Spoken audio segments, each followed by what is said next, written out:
Hey everyone, welcome back to my new blog day 5। আজকের ব্লগটা পুরোপুরি আমার ঘর পরিষ্কার করা আর আমার বর আমার কি কি কাজে হেল্প করে সেগুলো তোমাদেরকে দেখাবো। তো চলো দেরি না করে ব্লগটা স্টার্ট করা যাক। আজকের ব্লগটা একদম সকাল থেকে স্টার্ট করেছি ড্রাই ফ্রুটস খাওয়া থেকে। সকালবেলা ড্রাই ফ্রুটস খেলে নাকি মাইন্ড আর হেলথ দুটোই ভালো থাকে, তাই আমিও খাই। কিন্তু ড্রাই ফ্রুটস এর মধ্যে আমি খেজুর আর আমন্ডটাই বেশি খাই। এরপর দেখি আমার শাশুড়িমা করেছে ছোলার ঘুগনি আর সাথে রুটি। সবটা কিন্তু শাশুড়িমা একা হাতেই করেছে, আমি শুধু রুটি বানানোতে একটু হেল্প করেছি, মানে বেলে দিয়েছি, উনি তাড়াতাড়ি ভেজেছেন। এরপর দেখো মা কিন্তু সবাইকে বেড়ে বেড়ে দিয়েছে ঘুগনি, আর আমি সবাইকে রুটি ছিঁড়ে ছিঁড়ে দিচ্ছি। আমার শ্বশুরমশাইকে আবার রুটি ছিঁড়ে দিতে হয় আর আমার বরকে আবার রুটি ছিঁড়ে দিতে হয় না। সবার এক এক রকম মানে স্পেশাল ব্যাপার। সকালে খেয়ে দিয়ে লেগে পড়েছি ঘর পরিষ্কার করতে। ঘর তো আমি একটু একটু প্রত্যেক দিনই পরিষ্কার করি, কিন্তু সপ্তাহে একদিন একদম ডিপ ক্লিন করি। তো আজকেই ছিল সেই দিন। বিশ্বাস করবে না, এক সপ্তাহে আমার ঘর থেকে যা নোংরা বাড়ায় মনে হয় এক মাসেও কারো ঘর থেকে সেরকম নোংরা বাড়ায় না। একে একে তো ঘরের সব দিক, সব কোনা কাঞ্চি, সব নোংরা পরিষ্কার করলাম।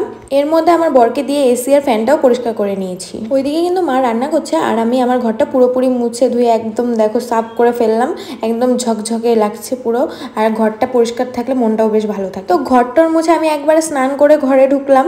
আর বিশ্বাস করে এত গরম লাগছিল আর এত নোংরা লাগছিল, স্নানটা তাড়াতাড়ি করে সেরে নিয়েছি। এই যে ঘর পরিষ্কার করার পরে একদম ধোয়া একটা বেড কভার বিছানাতে পাতলে যে কি আরাম লাগে, সেটা যারা করে একমাত্র তারাই জানে। দেখো আজকে একটা হোয়াইট বেডশিট কিন্তু পেতে নিলাম, আর এই বেডশিটটা আমার খুব ভালো লাগে, কেন জানি না, পাতার মরায় দেখতেও অনেকটা সুন্দর লাগে। দেখো ঘরটা আমার পুরোপুরি সেট আপ করার পরে এরকমটা লাগছিল, আর এতটা যে শান্তি লাগছিল, আমার বর এসে খুব ফ্রেশ ফিল করবে। যাই হোক, বরের আজ দুপুরে খুব পকোড়া খেতে ইচ্ছে করছিল, তাই কিন্তু মা বাঁধাকপি, গাজর, তারপর ক্যাপসিকাম একবারে কেটে সবকিছু রেডি করে দিয়ে গেছে, আমি খালি ভেজে তুলে নিব। চলো তোমাদের সাথে শেয়ার করে দিই এক ঝলক আজকে দুপুরে আমাদের মেনু কি কি হয়েছিল।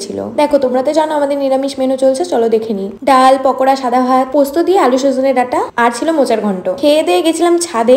আসলে তোমরা তো দেখতেই পারলে কত কিছু আজকে পরিষ্কার করলাম। তার মধ্যে এই যে এতগুলো বেড কভার, অতগুলো জামা কাপড় ধুয়েছি, একা একা ছাদে মেলা কিছুতেই সম্ভব না। তাই বরকে বলছিলাম আসো একটু হেল্প করে দাও, আমার জামা কাপড়গুলো মেলে দাও। তাই কিন্তু ও আমার সাথে সাথে ছাদে এসে সবকিছু মেলে দিচ্ছে। আসল কথা বলো তো কি, সব বড়রাই যদি এরকম বইয়ের কষ্ট বোঝে তাহলে কিন্তু খুব ভালো হয়, তাই না? আর এই যে দেখতে দেখতে আমার সব কিছু জামা কাপড় মেলা কমপ্লিট হয়ে গেছে। আর তখন ওয়েদারটা এতটা সুন্দর ছিল, আর কিছুক্ষণের মধ্যে আমি আকাশে রেইনবো দেখতে পেলাম। আমি দৌড়ে ছুটতে এলাম ছাদে, সাথে করে বরকেও নিয়ে আসলাম। আর ওয়েদারটা এক নিমিষেই যেন একদম পরিবর্তন হয়ে গেল, আর এতদিন পরে রামধনু দেখতে বেশ ভালো লাগছিল। এরই মধ্যে হালকা হালকা বৃষ্টি পড়ছিল, তার জন্য কিন্তু আমি জামা কাপড়গুলো উঠিয়ে নিয়ে যাচ্ছি। আর কিছুক্ষণের মধ্যে দেখো বেড কভার গুলো শুকিয়ে গেছে, বাদ বাকিগুলো কোনো কিছু শুকায়নি।